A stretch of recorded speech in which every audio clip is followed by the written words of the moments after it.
Hi everyone, welcome to today's lesson. If you can believe it, we're already halfway through this unit. It's flying, I know. Today we're going to talk about trade barriers. We'll talk about what they actually are, why they're used, where they're used, and some of the positive and negative effects of using them. So make sure you're in your interactive notebook and you're following along.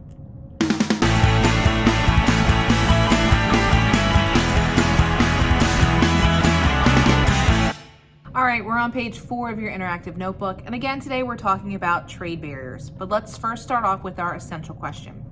What are the characteristics of the different types of economic trade barriers? First and foremost, let's talk about what is a trade barrier. And if you think about the word barrier, that's something that is stopping something else. So a trade barrier is something that's preventing trade. So our formal definition of a trade barrier is a means of preventing a foreign product or service from freely entering a nation's territory.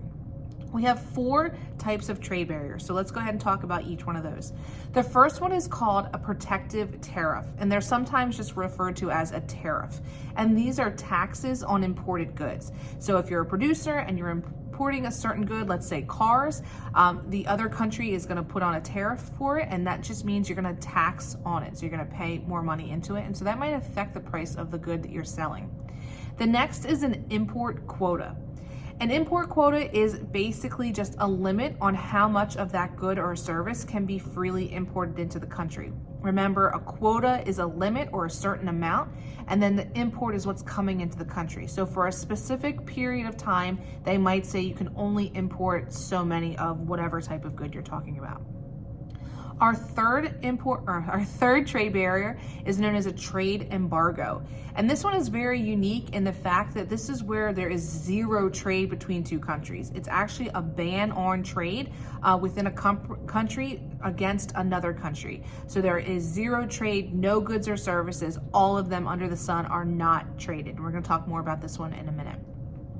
Lastly, we have something known as a voluntary export restraint, or a VER. And quite honestly, I really wish they would just call this an export quota, because that's what it is. It's the exact opposite of an import quota. It's a limit on the quantity of a good that can be exported from a country during a specific time. So again, like I said, it's this big fancy word, and it's an export quota. So those are our 4 types of trade barriers. Now let's talk about some of the effects of trade barriers. Trade barriers are going to limit the amount of limit the supply of goods coming into the United States and any country that we're trading with. Every time we're going to refer to the United States here just because we live in the United States, but this would be true for any country that has trade barriers imposed upon them. Trade barriers are also going to result in higher prices of goods, because if there's only so many of the good, that's going to affect the price. If there's a tax on the good, they're going to work that into the price. So all these are going to have effect on the price. And then lastly, a trade barrier could create a trade war. And this is something that has been in the news in the United States quite recently, if you're watching this in 2021. But this is something, it's not like a literal, like, we're fighting over trade and let's go to battle. A trade war is a cycle of increasing trade restrictions. And right now, the United States is participating in one with the country of China, or they have been between the year of 2020 into 2021. So this is when a country restricts their imports with its trading partner. And so the trading partner might, because of that, impose their own regulations. And it's just kind of like you're constantly one-upping the other side. Well, if you do this, well, I'm going to do that. And if you do that, then I'm going to do this. And it's just this constant cycle of kind of increasing and increasing these trade restrictions until one side just kind of says, okay, we're done, or like, oh, okay, we'll settle on this and let's settle there.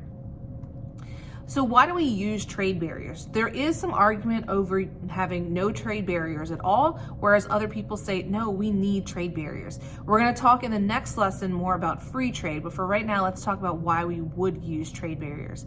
First off is to create what's known as protectionism. Protectionism is the use of trade barriers to protect a specific nation's industries from foreign competition. There's constantly the idea of by getting somewhere from somewhere else, the biggest cost that we're saving usually is money. A lot of times it's also, the cost of saving time, but more than likely you're trying to find a cheaper product. All right, so that's one thing that can be highly competitive is the price of the product and how much it's being made for. So protectionism, there's three general things that it does and the way in which it works. It's going to protect the jobs of American citizens. Thinking about, if a country sends their products or purchase their products from another country, that means the United States isn't creating it. And so that could potentially hurt jobs. The car industry is a great example of this. Domestic cars built in the United States is becoming fewer and fewer, whereas we're seeing more and more cars coming in from other nations. So protectionism is kind of a way to kind of create job security for American jobs. Secondly is to protect new, or sometimes they're called infant businesses. Some of these older businesses out there with established trading patterns, they could potentially hurt these smaller new businesses. So it's a way in which protecting that. Again, common word here being protect. So again, it shields the new industries from the competition of those older, more mature foreign rivals. And then lastly, it's going to guard national security. Certain industries such as steel are essential to the protection of our nation. So we want to keep as much as we can the production of goods like this in the United States, or we want to create different trade barriers to influence trying to produce in the United States. So let's also talk about some of the positives and negatives of these different types of trade barriers. We're going to look at protective tariffs first. Some of the positives that go into using this would be that it raises the revenue of the country, and it also protects those domestic industries from our cheaper foreign goods. The negatives are going to be that it doesn't necessarily benefit consumers. The prices are going to rise, and we as consumers aren't very happy with rising prices. And domestic producers, they can raise the price since they're not competing with those foreign goods. So again, it's not really helping the consumers, and it's making the prices increase. Import quotas. Positives here is going to protect domestic industries. We're going to see this theme multiple times. And negatives are going to be, again, it's raising prices for consumers. Once the quota is reached, then domestic goods are going to replace those cheaper foreign goods, and so they can kind of influence the prices a little bit more. Lastly, we have our trade embargo. That's positive here, and the biggest reason for why an embargo is used usually is a nation is trying to influence the other nation to do something, or get them to, remove a law, or something might be happening in that country that the other country doesn't agree with. And they say, all right, well, until you stop doing that, we're not going to trade with you. We are a great example of that. We have an embargo with Cuba that might be being lifted soon. It's been kind of lifted a little bit, but we've been in a trade embargo since the mid-1950s because they're a communist nation, and it's not something that we agree with. So trying to make them, convert and not be communist anymore, we said, oh, we're gonna have an embargo with you. Didn't quite work, but the positive here is that you might be applying pressure to get the country to change its policy. The negative, though, is it's not always going to work, because a country might be like, we don't care, we're not going to do it. But it also causes the fact that you can't get anything from that country. So trade is completely cut off. You can't get those goods, and from both sides. So that could really hurt each nation.